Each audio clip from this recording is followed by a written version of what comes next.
nesta noite eu peço que caia por terra, em nome de Jesus, porque nós chegamos aqui para adorar o nome do Senhor. Aleluia! Houve barreira na vida de Abraão, mas houve momento que Deus diz: Abraão, tu quer andar na minha presença? Sai da tua terra, do meio da tua parentela. Era uma barreira. Sai e vai para uma terra que eu te mostrarei. Bendito seja o nome do Senhor. Aleluia! Deus havia também chamado Jonas para ir para Nínive. Ele estava construindo uma barreira entre ele e Deus. Deus disse: Jonas, para onde é que tu vai? Ele disse: eu vou para aqui. Ele disse: não, eu quero que você vá para cá, para Nínive. Oh glória, mas Senhor, lá é perigoso. Não, é lá que eu te chamei, é lá que eu te quero. Vá para lá. Aleluia! Deus está nesta noite aqui quebrando barreiras. Não sei para quem é. Ela manda a suri de comandaia. Oh glória! Tem uma casa aqui que uma irmã, ela entrou para evangelizar. Houve impedimento grande. E Deus está dizendo: estarei quebrando esta barreira. O demônio não vai ter, aleluia, chance de impedir o agir de Deus da vida tua por meio da minha vida. Estarei te capacitando de comandábria, súbia. Independentemente do que aconteça, o que eu sou, o que eu fui transformado, o que Cristo implantou dentro de mim, o Evangelho, eu não me envergonho. Simplesmente é fácil falarmos que temos Deus, falarmos da boca para fora, falarmos que temos Deus, mas quando nós vamos verdadeiramente na raiz, aí fica difícil. Tem gente que se envergonha. É para ser crente, ser crente é muito careta, é muito cafona. Não, se você entender o Evangelho, você não se envergonha não. Se você entender quem é Jesus, você não se envergonha não. Independentemente de onde você esteja. Quem entendeu o Evangelho não se envergonha, porque ele entende que existe um superior, aquele que deu a vida, aquele que pode te transformar, aquele que morreu na cruz do Calvário, aquele que ressuscitou, aquele que transforma a vida. Nós vemos, você consegue compreender? E verdadeiramente uma vida só é transformada quando Jesus Cristo entra na vida dele, quando ele permite Jesus entrar na vida dele e deixa Cristo trabalhar. Tem gente que diz: não, Jesus, eu quero Jesus. Ah, Jesus, quem é que não quer Jesus? Não? Eu quero Jesus sim. Agora, quando começam, o Evangelho começa a apertar algumas coisas que não pode existir naquele que diz que serve a Cristo, aí ele já começa a se envergonhar, ele já começa a se esquivar, ele já começa a querer retroceder. Ah, e é dessa forma. Eu pensei que não era assim não. O Evangelho de Cristo é quem quer ser salvo. Quem quer ser salvo, para quem quer ser salvo, tem que renunciar a muitas coisas. Essas coisas dessa terra aqui, aparentemente isso é agradável demais para a nossa carne, mas o engraçado, e para você saber que você já sabe, isso vai ficar aqui. Tem muita gente que ontem estava brincando, hoje já não está mais, está velando, aquele corpo está sendo velado. E aí, o que adiantou aqui nessa terra, sem servir a Cristo? O que foi que adiantou? Se quando você morreu, aquela pessoa morreu, pronto. Aí vai se encontrar com Deus no dia do julgamento. E o que você vai apresentar? Oportunidades desperdiçadas. E Jesus olha para você e você não tem o que questionar. Como é que nós vamos questionar com Deus uma oportunidade desperdiçada? Você sabe, você é sabedor, você já ouviu o rico e o mendigo. Você acredita que o rico, eu posso pensar comigo, você pode pensar também? Se ele tivesse uma outra oportunidade, você acha que ele agiria daquela mesma forma que ele agiu? Pode ter certeza que não. Porque ele estava tão apreensivo lá que disse para Abraão: manda que vá pregar os meus irmãos lá, que Abraão vá, que Lázaro vá para pregar para meus irmãos, para eles não virem para cá. Não existe mais isso. Lá tem os profetas. Ou seja, hoje tem quem pregue, tem quem mostre, tem quem anuncie, mas muita gente está desperdiçando a oportunidade que Cristo está dando. Talvez você seja um desses ouvintes. E eu quero te dizer nessa noite: não se envergonhe de Cristo. Não tenha vergonha de Jesus Cristo. Onde você estiver, você serve a Cristo, você é crente, independentemente. Se você não serve, se você se esconde, nós não podemos se esconder detrás de uma Bíblia. E nem você pode se esconder detrás de uma religião. Porque Cristo vê todas as coisas e todos estão claros. Mas eu quero te dizer, não desperdice a oportunidade que Cristo te oferece, pois amanhã pode ser tarde demais. Amém? E Cristo Jesus nos abençoe. Pai que está nos céus, ou seja, aquele que faz a vontade de Deus que está no céu, esse sim tem o reino dos céus. Ou seja, não basta você dizer, mas o mais importante é você praticar. Se você pratica, se você anda em retidão, então fica tranquilo, o reino dos céus é para aquele que se arrependeram, é para aquele que reconheceram que era um pecador e que precisa da misericórdia, e que precisa do perdão de Jesus todos os dias, e que diz: Senhor, a partir de agora não sou eu mais, mas o Senhor que vive em mim. Agora eu preciso da ajuda do Senhor para viver de pé. E Jesus está pronto para sustentar a cada um desses. E nós vivemos praticando a verdade, porque nós entendemos que sem praticar a verdade, sem praticar aquilo que Cristo deixou, não tem salvação. Não existe vida eterna fora de Jesus. É por isso que nós nos agarramos mesmo ao trancos e barrancos, com dificuldade, muitas das vezes difícil de seguir, mas nós temos que renunciar a nós mesmos para nós podermos obedecer a Cristo. Porque não basta, nós entendemos que não basta simplesmente eu proferir que eu tenho Jesus, tenho que viver verdadeiramente Jesus em minha vida. Alguém tem que olhar para mim e tem que ver verdadeiramente Jesus. Eu não gosto daquela pessoa, não gosto daquela lei, daquele povo, mas eu consigo enxergar Jesus naquela pessoa. Você tem manifestado Jesus através da sua vida? Alguém tem olhado para você e tem entendido verdadeiramente? Ali está diferente. Será que você tem manifestado Jesus? Será que nós temos manifestado Jesus? Fica essa dica para nós. Nem todo que me diz Senhor, Senhor entrará no reino dos céus, mas aquele que faz a vontade de meu Pai que está nos céus. E que Jesus abençoe. Sou grato ao Senhor por mais essa oportunidade. Amém. O Evangelho de João, ele, a partir do versículo 16, bem conhecido com os amados irmãos. O Senhor me deu esta mensagem esta tarde para meditar com os irmãos. Quando os irmãos procuram, eu faço uma breve oração ao Senhor. Eterno Deus e Pai, te damos graça nesta noite, ó Deus, por esta oportunidade de estarmos aqui. Nós te louvamos, ó Deus, por tua graça e por tua misericórdia. Somos pó, somos cinza e barro, Senhor, dependentes de ti. Um dia, ó Senhor, andávamos longe de ti, Senhor, porque não te conhecia. Vivíamos, ó Deus, da nossa vontade, nossos prazeres. Porque Deus amou tanto o mundo que Ele deu o seu Filho unigênito para que todo aquele que nele crê não pereça, mas tenha a vida eterna. Porque Deus não enviou o seu Filho ao mundo para condenar o mundo, mas para que o mundo possa ser salvo através dele. Quem crê nele não é condenado, mas quem não crê já está condenado, porque não creu no nome do unigênito Filho de Deus. E a condenação é esta, que a luz veio ao mundo, e os homens amaram mais as trevas do que a luz, porque os seus atos ou obras eram más. Porque todo aquele que faz o mal odeia a luz, e não vem para a luz para que os seus atos não sejam reprovados. Mas quem pratica a verdade vem para a luz, para que os seus atos possam ser manifestos, pois eles são forjados ou feitos em Deus. Louvado seja o nome do Senhor. Meus irmãos, esse texto é bem conhecido, né? Se nós pedíssemos aqui para alguns irmãos citar, sem dúvida os irmãos citariam sem gaguejar, como diz o nosso ditado popular. Por quê? Porque é um texto muito lido, muito conhecido de todos os seres humanos, até daqueles que ainda não conhecem ao Senhor, que não servem a Deus. Porque quando se fala do amor de Deus, o amor de Deus é manifesto na pessoa de Jesus.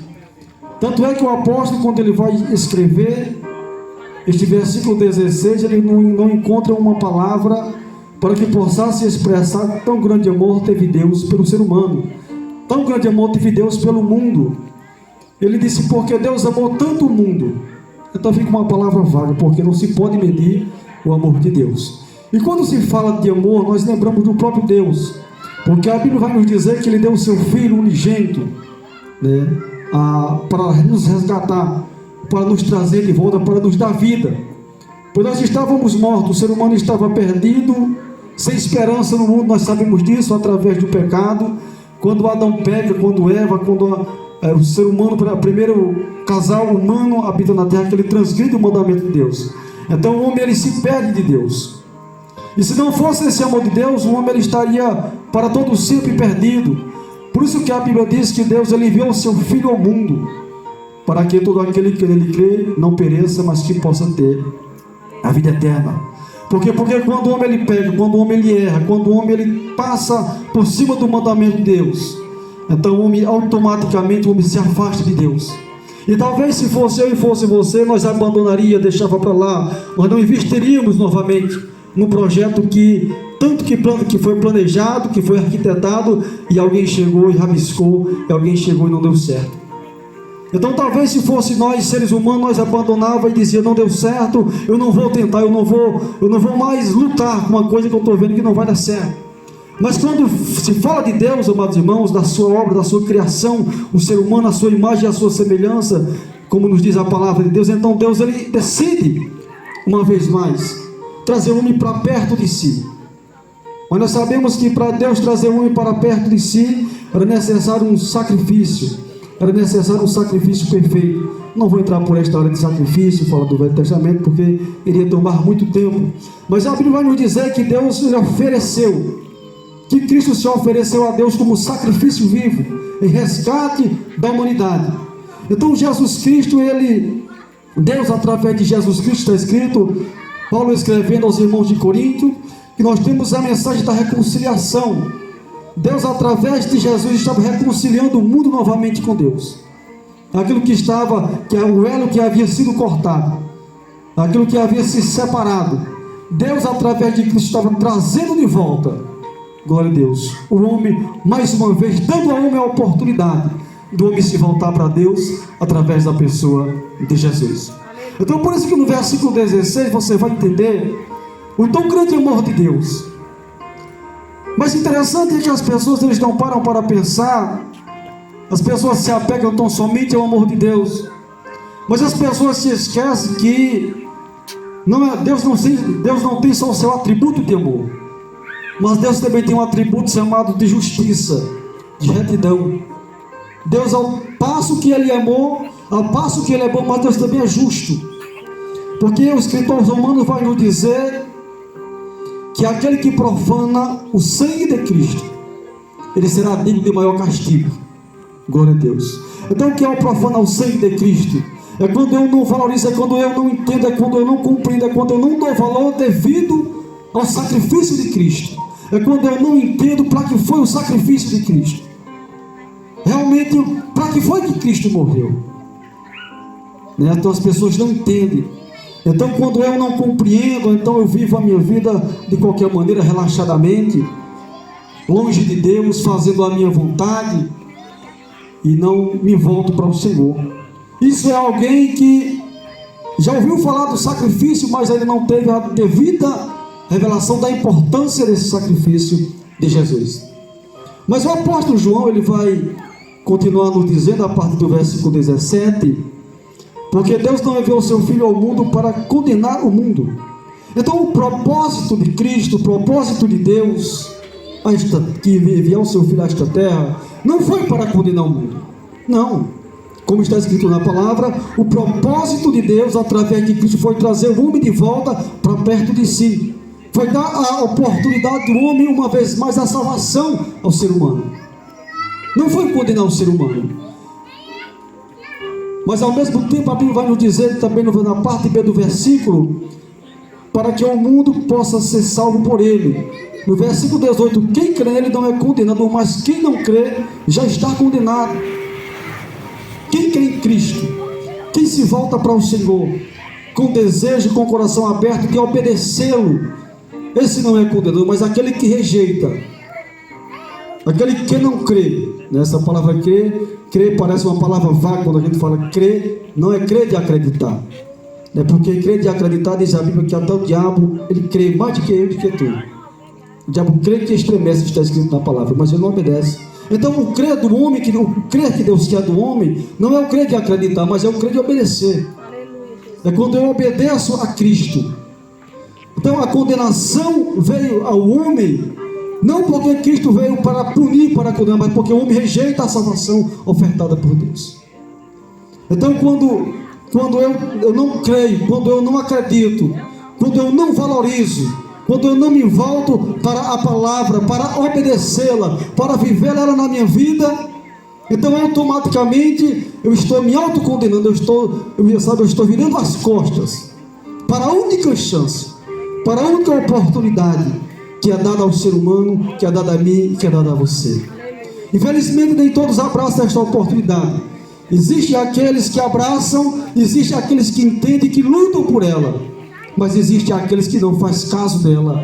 Louvado seja o nome do Senhor, porque ainda não compreende, porque ainda não entende o que é uma eternidade, o que é você viver uma eternidade longe de Deus. Nós temos visto aí muitas teologias se levantando, outras pessoas falando na aniquilação da alma, e as pessoas vão se apegando a essas ferramentas, e as pessoas vão perder o temor a Deus.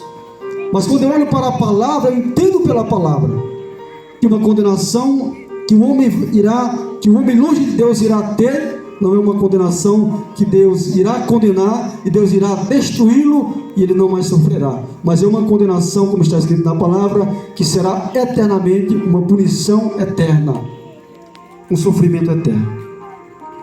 Talvez você me pergunte, pregador, irmão, qual é o meio, qual é que eu devo fazer para me livrar? Só existe o meio, só existe um escape, só existe uma saída. Jesus disse para Filipe disse, Senhor, nós não sabemos, nos ensina o caminho. Então Jesus disse, meu filho, eu sou o caminho, a verdade e a vida, ninguém vem ao Pai, senão por mim. Então Jesus, ele é o caminho para o homem, Jesus, ele é o escape, Jesus é a oportunidade, Jesus é a porta, como está escrito na palavra. Pedro também, quando estava pregando no seu primeiro sermão, em um dos seus primeiros sermões, na verdade, que foi no segundo sermão, no capítulo 4 de Atos dos Apóstolos, que você deve estar atenta. Quando Jesus chegou na casa de uns amigos dele, de Lázaro, existia duas mulheres, né? Vocês conhecem duas mulheres? Marta e Maria. Marta era preocupada com o quê? Com os afazeres da casa. E Maria? Em ouvir Jesus. Aleluia. Louvado seja o nome de Jesus. Você está me entendendo? Amém. Você está me entendendo? Amém. Maria colocou ouvir Jesus em primeiro lugar. Não quero dizer aqui que Marta estava errada, né? Aleluia. Porque se não tivesse alguém para dar atenção ali, para fazer alimento ali para aquele povo, para aquelas, né, que estava ali, o negócio ficava complicado, né? Mas Jesus disse que Maria escolheu o quê? A melhor parte. Você tem escolhido a melhor parte? Glória a Deus. Notando a igreja calada, pensativa. Quando ela manda você fazer alguma coisa e você faz, ou quando você desobedece? Quando faz, né? Quando faz. E quando desobedece, o que acontece? Bate, né? Por que bate? Porque fez, porque desobedeceu, porque ela mandou, né? Ou seja, no erro que vocês praticam, a mãe de vocês pune vocês, o pai de vocês pune vocês, né? Por quê? Porque vocês erraram. Na realidade ela disse, faça isso. A mãe de vocês e o pai de vocês já bateram em vocês porque vocês fizeram o que era certo? Não, né? Nunca foi. Ou seja, Deus também nunca vai punir ninguém quando faz o que é certo. Deus nunca vai punir ninguém quando faz o que é certo. Mas a gente sabe que se a mãe e o pai punem vocês, ou seja, repreendem, batem em vocês, dá uma correçãozinha quando vocês desobedecem, porque ela quer ver o que? O melhor de vocês, né? Os pais de vocês querem o melhor para vocês, eles orientam vocês. Quando vocês fazem na frente dos pais? Não, né? Mas quando vocês estão fazendo, na mente de vocês tem aquele negócio, por que é que vocês fazem escondido? Então, porque é errado, né? Não é porque é errado? Porque se fosse certo, vocês fariam na frente deles. Ou seja, mas quando há desobediência, sempre a desobediência é no escondido, é no oculto. É quando os pais não estão vendo, né? Mas existe uma coisa, mesmo quando os pais de vocês não veem, Deus está vendo. É verdade. Né? Deus não está vendo? Vocês sabem que existe Deus, não sabe? Sabe, os pais de vocês ensinam. E também, aqui tem a escolinha, ensina também. Ou seja, quando a gente faz aquilo que é errado, a gente faz no escondido. Vou fazer no escondido, meu pai, minha mãe não está vendo e não vai ficar sabendo. E às vezes o pai e a mãe não ficam sabendo, né? Está entendendo? Os pais e a mãe às vezes não. Aí o que é que acontece? Mate. Para quê? Para não praticar mais aquilo. Ou seja, aí Deus já viu aquilo, você jovem, você senhora, eu, todos nós, Deus sempre vê aquilo que a gente faz. Mesmo que seja escondido de alguém, Deus sempre está vendo. Costumeiramente os filhos desobedecem aos pais a escondida para não serem vistos, porque estão fazendo aquilo que é errado. Porque quando eles fazem o que é certo, os filhos, todos nós temos prazer de praticar aquilo que é certo na frente de alguém para nos elogiar. Principalmente uma criança, quando está fazendo algo certo, que é correto, faz na frente dos pais para os pais ficarem alegres com aquela atitude. Mas nós, aquilo que nós praticamos, Deus está vendo. Que seja no oculto, aonde seja, Deus está vendo. Deus sempre está vendo. Ninguém se esconde de Deus. Está entendendo, criançada? Ninguém se esconde de Deus. Ninguém se esconde de Deus, não. Então é bom nós obedecemos, nós sabemos que os pais estão para orientar, e os pais sempre estão orientando os filhos. Eu digo isso que eu tenho filho, a gente sempre orienta e dá o melhor conselho para cada um. Os pais dão o melhor conselho. Os filhos às vezes não obedecem. Eu também, quando eu não era mais novo, era desobediente. Então, porém, há um controvérsia. Mas eu frequentava ambientes diferentes, andava em lugares diferentes. Então, porém, vocês sempre têm continuamente o costume de vir para a casa do Senhor. Por quê? Porque a gente não conhecia o Senhor. Mas hoje não, criançada, vamos olhar para cá. Pelo menos um momento de tempo, olhando para cá, prestando atenção. Hoje vocês costumeiramente vêm para a casa do Senhor, né? Já falaram para vocês que existe o céu, um lugar de descanso para sempre. Já falaram para vocês também que existe o inferno, um lugar de punição, castigo eterno. Quem quer ir para lá? Ninguém quer ir, né? Ninguém quer ir, está vendo desse tamanho, mas ninguém quer ir para o inferno. Mesmo sendo pequeno, ninguém quer ir para o inferno, porque já tem na sua mente algo ruim, um lugar ruim. Mas quando se fala no céu, existe um lugar bom, existe um Deus no céu que está nos ajudando hoje para nós irmos para lá. Então eu quero que fique na mente de vocês que existe o céu e que existe o inferno. A Bíblia diz: honra teu pai e a tua mãe, para que se prolongue os teus dias na terra que o Senhor teu Deus te dá. Daqui a pouco eu volto para as crianças, vamos engrossar mais um caldo, porque existe uma igreja aqui. Então, honra teu pai e a tua mãe. Jovem, senhoras, senhores, nós que estamos aqui, existe um Deus que está contemplando cada um de nós. Jovem, não tem como se esconder de Deus, não tem como. Honra teu pai e a tua mãe. Se existe uma desobediência, partindo das crianças, há uma certa tolerância, porque o grau de entendimento é totalmente diferente do grau de entendimento de um jovem. Jovem, honre a seu pai e a sua mãe, para que se prolongue os seus dias aqui na terra, para que você viva mais um pouquinho. Honre, respeite, obedeça quando ele falar alguma coisa, quando falar algo sobre você, e acima de tudo, seja temente a Deus. A Deus, acima de tudo, temente a Deus, porque quando você teme a Deus, você não tem dificuldade de obedecer os seus pais. porque você entende que é um instrumento que Deus usou para trazer você aqui na terra para guiar vocês, instruir vocês no caminho certo. Então você não vai ter nenhuma dificuldade, porque Ele vai querer sempre o seu bem, sempre o seu melhor. Tem experiências mais vividas do que você. Existem situações que Ele já passou, que você ainda não passou, está lhe orientando. Com a sua ignorância você diz: eu não quero fazer isso aqui, eu não quero ir dessa forma. Mas entenda, o seu pai e a sua mãe sempre dão conselhos para o melhor para a sua vida. Sempre dá conselho para o melhor para a sua vida. Jovem, todos nós, como igreja, o conselho sempre é para o melhor. Às vezes a criança é pequenininha, quando começa a crescer, começa a engrossar o cangote e diz: eu já não quero mais fazer. A gente sabe que obedecer a Deus não é por força nem por violência. Podemos trazer até para a igreja, mas a obediência é quando ela entende quem é Jesus. Mas eu quero te dizer, aquilo que você faz no oculto, Deus já está público para Deus. Já está público para Deus. Não tem como se esconder. Eu vou correr, não. Não tem para onde correr, porque Deus já viu, Deus já contemplou. Aí você chega em casa mentindo para o seu pai, mentindo para a sua mãe: eu não fiz isso aqui não, isso aqui é conversa, não pratiquei isso não. Mas Deus sabe que você praticou, e você também sabe o que fez. Não tem para onde se esconder, não tem para onde se esconder, igreja. Eu ia pregar outro texto, mas Deus sabe todas as coisas. Não tem para onde nós se escondermos do Senhor Jesus. Toda a igreja, toda a igreja.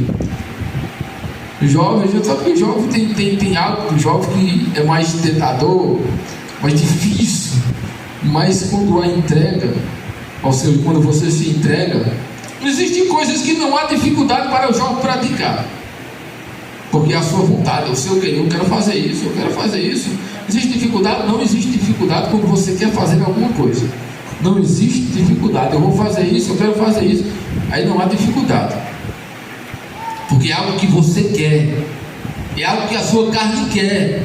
Então você vai, porque vai lhe trazer prazer, mesmo que seja um prazer momentâneo, mas você quer praticar, porque vai lhe trazer prazer. Mas existe uma coisa, existe algo que ainda é mais prazeroso, que perpetua para toda a eternidade. Não é apenas transitório, não é passageiro. Existe um bem maior, existe Jesus Cristo de Nazaré, que pode te dar uma alegria, pode nos dar uma verdadeira alegria, e isso vai ser permanente. Mesmo que chegamos a morrer, não é uma morte eterna, mas apenas passamos daqui para vivermos plenamente com o Senhor Jesus. Isso, jovem, você tem que entender. Nós temos que entender. Tudo isso nós temos que compreender. Nós temos que compreender. Honra a teu pai e a tua mãe, para que se prolongue os teus dias na terra, que o Senhor teu Deus te dá. Que conversa, e honrar pai e mãe, que conversa é essa? Eu vou obedecer. Deixaram tudo, largou tudo ali, o seu barco, largou a rede, largou tudo para servir ao Senhor. Louvado seja o nome de Jesus. Primeiramente, quando Jesus nos chama para servir a Ele, a gente tem que largar tudo. A gente tem que largar o mundo, a gente tem que largar as más companhias, a gente tem que largar, irmão, os desejos carnais, a gente tem que largar, irmão, esse mundo de pecado para a gente servir ao Senhor. Tem pessoas que quando recebem uma chamada de Deus, ele larga até trabalhos, ele larga até tudo para servir ao Senhor quando ele recebe uma chamada. Quando Jesus tem chamada na vida de alguém, vou explicar para você. Por exemplo, teve pessoas que R.R. Soares estudou para ser médico. Deus disse assim: eu não quero você para ser médico, você vai pregar na palavra. Então R.R. Soares deixou a profissão de médico para servir ao Senhor. E a profissão de médico a gente sabe que ganha muito bem, mas ele, quando recebeu o chamado do Senhor, ele agora passa a servir ao Senhor Jesus. Outro pastor que eu conheço, Joaquim Parani, estudou para ser advogado. Quando ele termina tudo ali, o Senhor fala com ele: você não vai ser mais advogado, você vai pregar a minha palavra. Então isso é uma chamada. Ele largou tudo, largou o diploma, largou toda aquela profissão dele para servir ao Senhor. Isso é só um exemplo que Jesus faz na vida das pessoas. Pessoas, irmãos, tem muitos pastores hoje que contam testemunhos. Olha, eu era um empresário, Jesus pediu para eu chamar, Jesus me chamou, eu larguei tudo isso aqui para servir ao Senhor. Eu obedeci, largou tudo aquilo ali para servir ao Senhor. Teve pessoas que eram sargento, largou tudo aquilo ali para servir ao Senhor. Então, e aí por diante, irmão? Porque quando Jesus chama, meu irmão, um chamado é tão forte na vida do ser humano, O chamado é tão forte que ele abandona tudo pelo amor ao Senhor nosso Deus. Bendito seja o nome de Jesus. Se você observar a vida dos apóstolos, eles viveram totalmente para o Senhor e Salvador Jesus. Entenda uma coisa nesta noite: se Jesus te chamou, se Jesus está te chamando para você fazer algo para Ele, então você não vai fazer a sua vontade. Faça a vontade do Senhor, porque a vontade do Senhor, essa é o que vai prevalecer na tua vida. Às vezes a gente queria, irmãos, a gente queria outras coisas na vida, sabe, a gente quer ir por outros caminhos, mas quando Jesus escolhe você para servir ao Senhor, Deus ele vai te dar condição. Deus ele vai realizar na tua vida obras maiores que você nem imagina o que o Senhor pode fazer na sua vida. Então, irmãos, nós estamos aqui, estamos servindo ao Senhor. Nós largamos o mundo, estamos hoje servindo ao Senhor, mas em cima dessa palavra, Deus tem obras maiores na nossa vida. Às vezes tem pessoas que Deus chama ele para uma missão, e às vezes ele endurece o coração, ele não quer ir para aquela missão. Às vezes tem pessoas que Deus pode até chamar ele para um campo, e às vezes ele diz: eu não quero aquilo ali, porque isso aí não é para mim. Às vezes Deus pode ter uma chamada na sua vida para você até pastorear, e você diz: eu não tenho chamada para isso aí. E às vezes a gente nem quer, irmão. Mas se Jesus tiver na tua vida o plano, o projeto, ainda que você queira ir para outros caminhos, Deus ele vai fazer com que você entenda que o caminho que Ele trilhou para você andar, esse que você tem que andar, por esse caminho que o Senhor Jesus ele preparou para a sua vida. Então eu não sei porquê, irmão, que eu estou trazendo esta palavra, louvado seja Deus, para nós aqui nesta noite. Eu não sei porquê, porque essa palavra, ela saiu no momento que eu assumi aqui, que eu vim entregar aqui. Mas essa palavra do Senhor, nós vamos entendermos uma coisa: se Deus está te chamando para fazer alguma coisa para Ele, seja lá o que for, obedeça à voz do Senhor. Pedro obedeceu à voz de Jesus. Pedro disse assim: Senhor, segundo a sua palavra. Agora entenda uma coisa: só faça se Jesus pedir. Só faça se for Jesus que estiver falando. Não vá fazer nada se Jesus não estiver mandando. Se você fizer alguma coisa, se não for pela voz de Deus, se for pela voz do homem, ou se for pela emoção, isso aí não vai dar certo. As coisas só funcionam quando o Senhor Jesus ele chama você e você sabe que é Ele que está te chamando. Louvado seja o nome de Jesus. A gente vê Deus chamando Moisés. Moisés estava na sarça, a sarça ardendo. Moisés, o Senhor fala com Moisés para libertar o meu povo do Egito. Moisés inventou um bocado de desculpas, dizendo: eu não sei falar. A gente vê Deus chamando Jeremias. Jeremias diz assim: Senhor, eu sou apenas uma criança, eu não sei falar. E assim por diante. Deus não quer chamar alguém, Deus chama pessoas que trabalham no campo.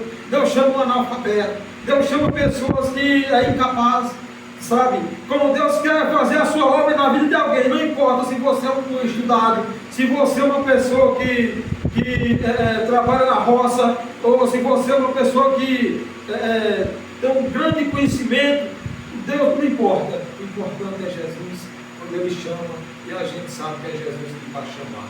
Amém? Então, a gente está falando essa palavra, e eu sou grato a Deus pela oportunidade. A gente vê